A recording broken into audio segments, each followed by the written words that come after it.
सभी राष्ट्र नायकों को मेरा नमस्कार। मैं अखिलेश स्वागत करता हूं आप सभी का आपके YouTube channel doctor AP education पर। आज हम सभी पढ़ने वाले हैं एक ऐसे महत्वपूर्ण टॉपिक के बारे में जो विभिन्न प्रतियोगी परीक्षाओं में पूछा जाता है।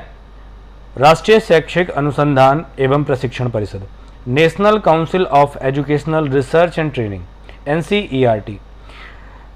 हम जानेंगे आज इसके बारे में कि आखिर NCERT की स्थापना कब हुई, कौन कौन से इसके महत्वपूर्ण विभाग हैं और उन विभागों के माध्यम से यह क्या क्या महत्वपूर्ण कार्य करता है। साथ के साथ यह भी समझने का प्रयास करेंगे कि कितने अपने क्षेत्रीय कार्यालयों के माध्यम से यह कार्य करता है। अच्छा, शुरू करने से पहले जो अभी तक छात्रों से मुझे फीडबैक मिला वो NCERT और NCERT को लेकर थोड़ा कंफ्यूज रहते हैं। दोनों की बातें होंगी अलग अलग वीडियोस में। आपको NCERT, NCT, UGC तीनों का वीडियो मैं अभी बैक टू बैक प्रोवाइड कराऊंगा। NCERT और NCERT का, NCT और NCERT का एक मैं आपको बेसिक डिफरेंस बता देता हूं। इसको थोड़ा सा पकड़ कर मत बैठिए कि इसी बात पर आप पूरी बात की एक्सप्लेनेशन करने लगिए। NCTE एक ऐसी संस्था है जो शिक्षक शिक्षा का पाठ्यक्रम और उसका मानक तैयार करती है। NCERT वह संस्था है जो बच्चों के, जिनको बस शिक्षक पढ़ाएगा, यानी बच्चों के पाठ्यक्रम संस्था का मानक तैयार करता है। बस इतना ही नहीं, इससे और भी ज़्यादा काम करता है। शिक्षकों का प्रशिक्षण भी करता है, शोध भी करता है, परंतु ज़्यादा फोकस एरिया जो है इनका वह छात्रों के पाठ्यक्रम के निर्माण पर है। चलिए, इसी विद्यालयी शिक्षा के सुधार के लिए इसका निर्माण हुआ। कब हुआ, आइए देखें। तो विद्यालयी शिक्षा में सुधार लाने के लिए 1 सितंबर 1961 को राष्ट्रीय शैक्षिक अनुसंधान एवं प्रशिक्षण परिषद की स्थापना की गई थी। तारीखें हमें जल्दी याद नहीं रहती। ये 1 सितंबर 1961 हमें कैसे याद रहे, इसके लिए इसके आसपास की घटित घटना को थोड़ा सा हम याद करें। इतिहास याद करने का यही एक तरीका है कि या तो उसे हम क्रम से पढ़ें या फिर हम उस तारीख के आसपास घटित कोई महत्वपूर्ण ऐतिहासिक घटना को याद कर लें। तो शिक्षा के क्षेत्र की ही अगर हम बात करें तो 1964 में कोठारी आयोग का गठन हुआ था। संपूर्ण शिक्षा पर बनने वाला वह पहला आयोग था भारत का। तो 64-66 में उसने अपनी रिपोर्ट सबमिट की थी।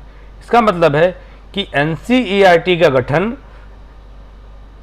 कोठारी आयोग से पहले हो चुका था। अब विकल्पों में आप थोड़ा सा चयन करते समय अगर भूल भी जाइए तो इस बात को तो याद रखेंगे ही। चलिए आगे बात करें। तो जब 1961 में इसका गठन हो गया तो ये है कौन, इसका काम क्या था? यह स्कूली शिक्षा में गुणात्मक सुधार के लिए नीतियों एवं कार्यक्रमों पर केंद्र सरकार के मानव संसाधन एवं विकास मंत्रालय यानी शिक्षा विभाग को सहायता एवं परामर्श देने की एक इंडिपेंडेंट इंस्टीट्यूट है, स्वायत्त संस्था है। इस संस्था का ध्येय वाक्य विद्यामृत्य मनुष्यते, जो ध्येय वाक्य है वो ईसावास्योपनिषद से लिया गया है। क्वेश्चन पूछा जाए आपसे कि NCERT का ध्येय वाक्य किस उपनिषद से लिया गया है, तो NCERT का ध्येय वाक्य है क्या, तो विद्यामृत्य मनुष्यते, जो ईसावास्योपनिषद से लिया गया है, जिसका अर्थ है मनुष्य विद्या या ज्ञान के द्वारा ही अमरत्व यानी मोक्ष को प्राप्त करता है। आगे की बात करें तो हम सभी क्रियाकलापों को अगर देख लें तो उन सभी इनकी जितनी भी घटक इकाइयां हैं उनका जो प्रमुख उद्देश्य है और उनका जो कार्य है, उन सभी पर अगर हम एनालिटिकल और उसको हम सिंथेसाइज करें तो हम इसे 3 भागों में बांट सकते हैं। एक, NCERT रिसर्च की फील्ड पे काम करता है। उन रिसर्च से जो भी नवाचार निकलते हैं उन नवाचार का प्रशिक्षण शिक्षकों को या आने वाले जो पाठ्यक्रम है उसमें शामिल करता है। तीसरा जो पार्ट है प्रशिक्षण के बाद यह प्रचार प्रसार का भी काम करता है। कैसे, आइए देखें। तीनों को कैसे शोध और कैसे प्रशिक्षण, कैसे प्रसार। तो यह स्कूली शिक्षा के क्षेत्र में अनुसंधान करना, उसे बढ़ावा देना और समन्वय करने का काम एनसीईआरटी के माध्यम से होता है। न्यूपाई भी एक इसकी संस्था है जिसमें यह कार्य होते रहते हैं। मॉडल पाठ्यपुस्तक, पूरक सामग्री, समाचार पत्र पत्रिकाओं को तैयार एवं प्रकाशित करना भी इसका एक कार्य है। शैक्षिक किट, मल्टीमीडिया, डिजिटल सामग्री आदि विकसित करना, ये इसके शोध के पार्ट हो गए। शिक्षकों के सेवा पूर्व और सेवारत प्रशिक्षण का आयोजन करना, जो शिक्षक होने वाले हैं उनका और जो शिक्षक हैं उनका भी अभिविन्यास कार्यक्रम, यानी जो बीच बीच में आप सुनते हो ट्रेनिंग हो रही है टीचर्स की, तो वो अभिविन्यास कार्यक्रम का भी काम एनसीईआरटी आयोजित करता रहता है। यह प्राथमिक शिक्षा के सार्वभौमिकरण के लक्ष्य की ओर कार्य करता है। सार्वभौमिकरण का मतलब होता है कि सबको उपलब्ध हो जाए। आधुनिक शैक्षिक तकनीकों एवं प्रयोगों का प्रचार प्रसार करना, तीसरे पार्ट पर आ गए हम लोग। स्कूल शिक्षा के क्षेत्र में अन्य देशों के साथ मिलकर द्विपक्षीय सांस्कृतिक आदान प्रदान करना, उनकी जो हमारे यहाँ एक्सेप्टेबल आइडियोलॉजी है उनको हम ग्रहण करते हैं और हम अपने यहाँ के जो भी इनोवेशंस हैं, जो हमारी बातें हैं, वह हम आदान प्रदान करते रहते हैं। एनसीईआरटी करती रहती है। एनसीईआरटी अपने कार्यों को प्रभावी ढंग से निष्पादित करने के लिए अपनी प्रमुख घटक इकाइयों, जो देश के विभिन्न क्षेत्रों में स्थित है, उनके माध्यम से कार्य करती है। तो थर्ड पार्ट पे हम लोग आ गए कि आखिर कौन कौन से विभाग हैं। तो पहला है राष्ट्रीय शिक्षा संस्थान नई Delhi, national institute of education new Delhi. राष्ट्रीय शैक्षिक प्रौद्योगिकी संस्थान नई दिल्ली यानी शैक्षिक तकनीकी संस्थान, central institute of educational technology, जिसे शैक्षिक तकनीकी संस्थान भी कह दिया जाए तो आप कंफ्यूज मत होइए। पंडित सुंदरलाल शर्मा केंद्रीय व्यावसायिक शिक्षा संस्थान भोपाल में स्थित है। इसका नाम ही पूछ लें कि पंडित सुंदरलाल शर्मा केंद्रीय व्यावसायिक शिक्षा संस्थान कहाँ है, तो ये भोपाल में है। और क्षेत्रीय शिक्षा संस्थान अजमेर, भोपाल, भुवनेश्वर, मैसूर और शिलांग, ये इनके 5 क्षेत्र हैं, क्षेत्रीय शिक्षा संस्थान है। और 15 क्षेत्रीय सलाहकार कार्यालय भी इसके संगठनात्मक संरचना का भाग है। तो पहला भाग हो गया राष्ट्रीय शिक्षक शिक्षा संस्थान नई दिल्ली। एक एक के बारे में थोड़ा थोड़ा जान लेते हैं, फिर कंप्लीट करते हैं। ये राष्ट्रीय शिक्षा संस्थान नेशनल एजुकेशनल इंस्टीट्यूट क्या करता है? इसका प्रमुख कार्य शिक्षा में शोध करना तथा शिक्षकों, शिक्षक प्रशिक्षकों, प्रशासकों आदि के लिए प्रशिक्षण कार्यक्रम, गोष्ठी और कार्यशालाओं का आयोजन करता है। राष्ट्रीय शिक्षा संस्थान नवीन चिंतन शैली के लिए विकास में महत्वपूर्ण योगदान देते हुए अपने विभिन्न विभागों, प्रभागों एवं प्रकोष्ठों के माध्यम से कार्य करता है।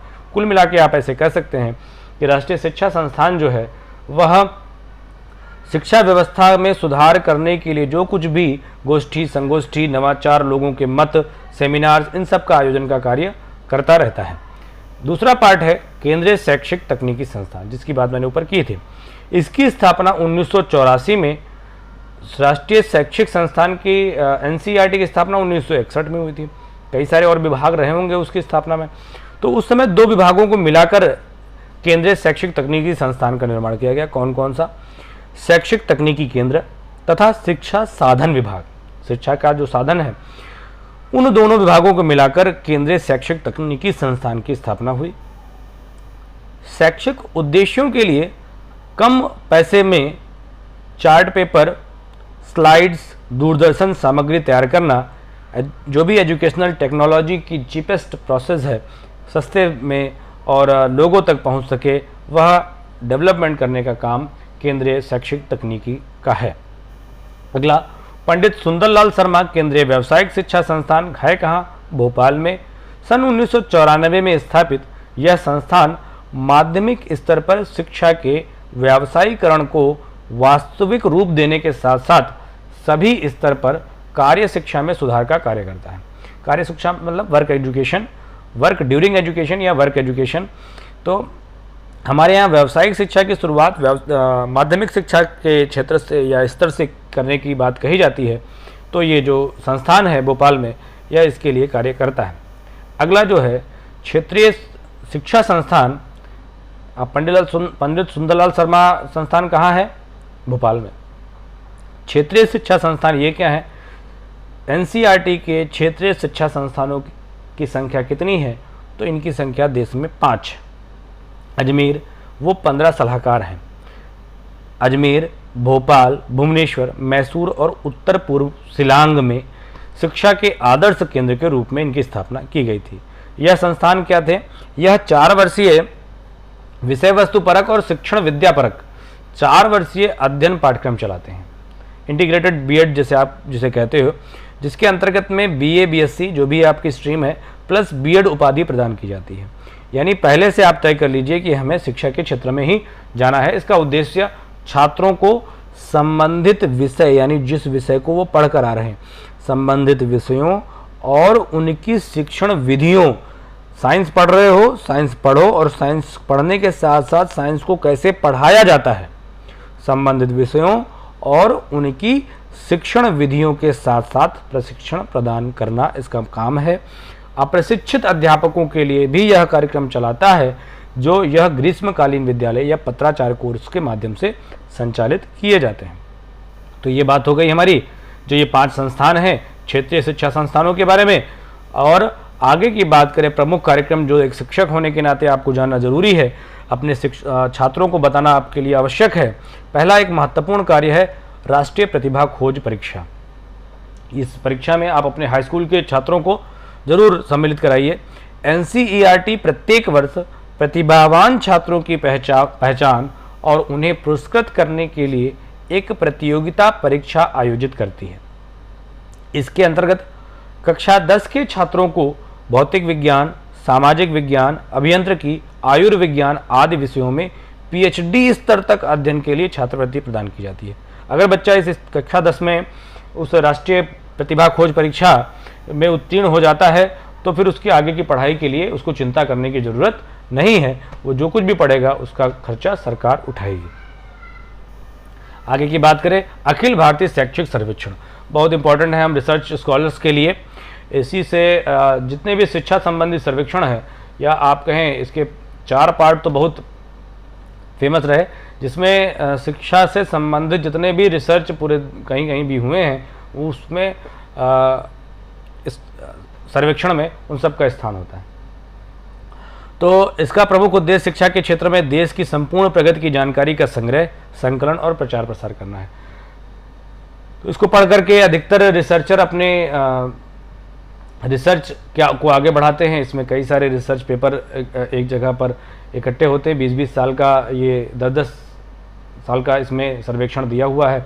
4 पार्ट में है शायद, डिटेल हम लोग भी इसका अध्ययन करते हैं। बुच, हाँ एमबी बुच, बिल्कुल सही बात है। एमबी बुच जो है इस जो हम लोग पढ़ते हैं इनका शैक्षिक सर्वेक्षण, वह इससे संबंधित है। जवाहरलाल नेहरू राष्ट्रीय विज्ञान प्रदर्शनी। एनसीईआरटी सन 1971 में प्रत्येक वर्ष बच्चों में वैज्ञानिक दृष्टिकोण के विकास के लिए विज्ञान प्रदर्शनी का आयोजन करती है, जहां बच्चे विज्ञान, गणित और इन विभिन्न क्षेत्रों में अनुप्रयोगों पर प्रदर्शन करते हैं। 2012 को गणित वर्ष घोषित किया गया और पर्यावरण से संबंधित विषयों को अधिक महत्व देने के कारण इसका नाम बदलकर जवाहरलाल नेहरू राष्ट्रीय विज्ञान, गणित एवं पर्यावरण प्रदर्शनी कर दिया गया। चूँकि भारत, अब इसकी व्यवस्था कैसे होती है, इसके कैसे संस्थान हैं, राज्यों में भी इसके संस्थान होते हैं, राज्य शैक्षिक अनुसंधान एवं प्रशिक्षण परिषद। तो चूँकि भारतीय संविधान के अंतर्गत शिक्षा कैसी है, संवर्ती सूची का विषय है, अतः विद्यालय शिक्षा की गुणवत्ता में सुधार के लिए राष्ट्रीय शैक्षिक अनुसंधान और प्रशिक्षण परिषद राज्यों के निकट सहयोग से इस दिशा में सफलतापूर्वक कार्य कर रहा है। तो इस पूरे लेक्चर में आपने पढ़ा कि किस प्रकार से आपने सभी एनसीईआरटी की स्थापना कब हुई है, उनके कौन कौन से विभाग हैं और वह विभाग क्या क्या कार्य करते हैं, इनका हमने विस्तृत अध्ययन किया है। चैनल को सब्सक्राइब जरूर करिए, आगे आपको और उपयोगी वीडियो प्राप्त होते रहेंगे। तब तक के लिए स्वस्थ रहिए और अपना अध्ययन प्रारंभ रखिए।